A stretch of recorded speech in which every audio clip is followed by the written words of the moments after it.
In Module 5, you have several assignments applying the principles. This first one, we're going to apply principles from several chapters.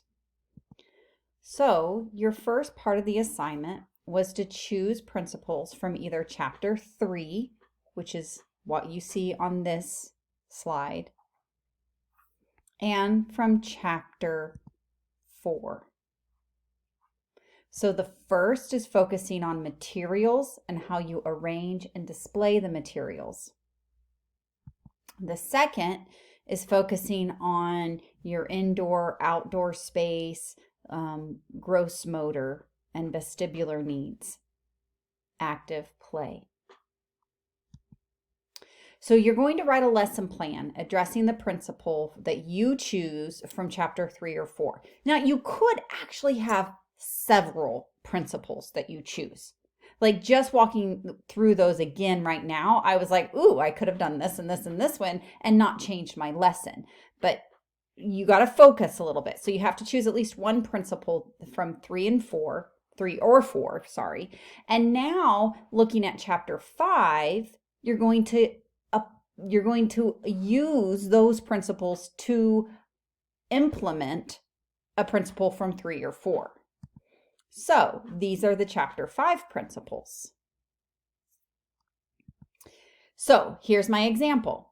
From Chapter 3, I will address select materials using an enhanced view of children. Okay, so that goes back here, and it's the first principle.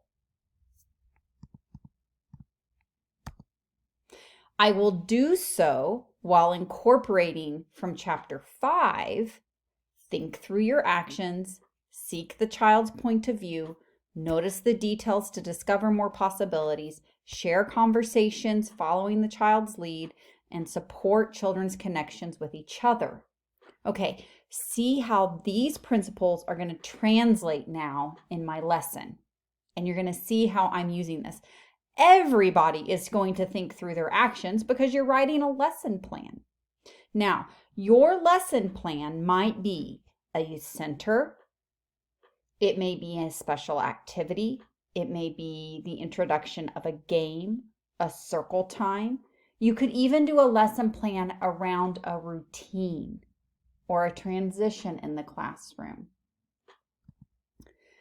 My lesson is going to be about a sand center, a sand and water center that looks like this. So you see the two different areas.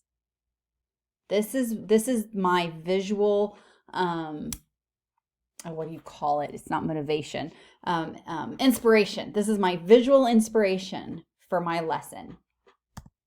So on the lesson plan template, I have to identify Kansas Early Learning Standards, right? There's 5 that I am thinking of in my head here. The Approaches to Learning Initiative. So this is how I wrote it. And if you actually would flip to page 12 on there, you'll see that that initiative is focusing on investigating the environment with purpose during play, initiating play with other children, and explores practices, understands social roles through play. Growing into seeking new and varied experiences, choosing activities to do alone or others, inviting others to join the group or activity, and making and following plans for games or activities with other children. Right? It's a sand center. You're going to have to negotiate, come up with a big idea. This standard very much matches the social emotional of resolving interpersonal conflicts. If there's a better idea than yours, going with it kind of thing. Then the physical of fine motor development, manipulating the materials, communication. When you look at that standard on page 37, it's all about collaborative conversations, talking with your peers, continuing a conversation with 3 or more exchanges, understanding and confirming, asking questions. So it's very oral language driven. And then the math, the describe and compare measurable attributes, is focused on volume and height and measurement and that kind of information. You'll notice I didn't include a science standard. There really wasn't an appropriate one. But what an amazing center this would be. I must admit, the first thing I saw that inspired me was a picture in our textbook in chapter 3 of a sand area. And I was like, oh, that looks amazing.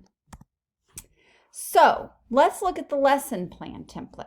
Here, I would list my principle on the aesthetics, which, if I turn to page 68, it is, right there I would write, select materials using an enhanced view of children. That would go in principle. The student and the goal would be my 4-year-old group.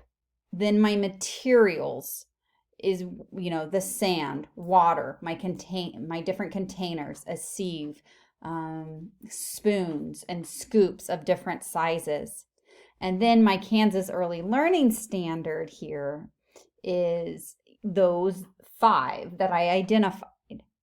My learner prior knowledge will be that the children will have previously experienced water, and they will have previously played with sand and had time at the sensory area, and now we are going to use both. I would also include in materials cars, little tractors, boats, people, objects that might be able to use as plants. Walking through the activity and lesson, I will talk about and connect, that this is a small group activity that's going to take place during center time. It will be driven by the children. So it will be set up to motivate the children to play in a certain way, but will be very open-ended.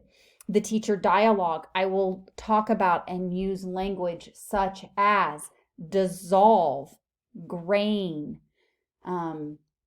sink, cave, as in it caved in, dam, as in building a dam in the water. Can you make a body of water, a stream, a path? So I'm going to think about what might they build, what words could I use as they can create and build. No, the sand doesn't dissolve, but I can use that word and we can talk about why. So hopefully this helps you. Make sure you're specific as you complete your lesson plan and talk about it. So measurable, my evidence, I think back to those standards. What am I going to be looking for? I might have a checklist of approaches to learning and social emotional, and as well as a place to take comments on language used and what children built. Maybe my assessment will be I'll take digital pictures to help record what they create. Hopefully this helps. Ask questions.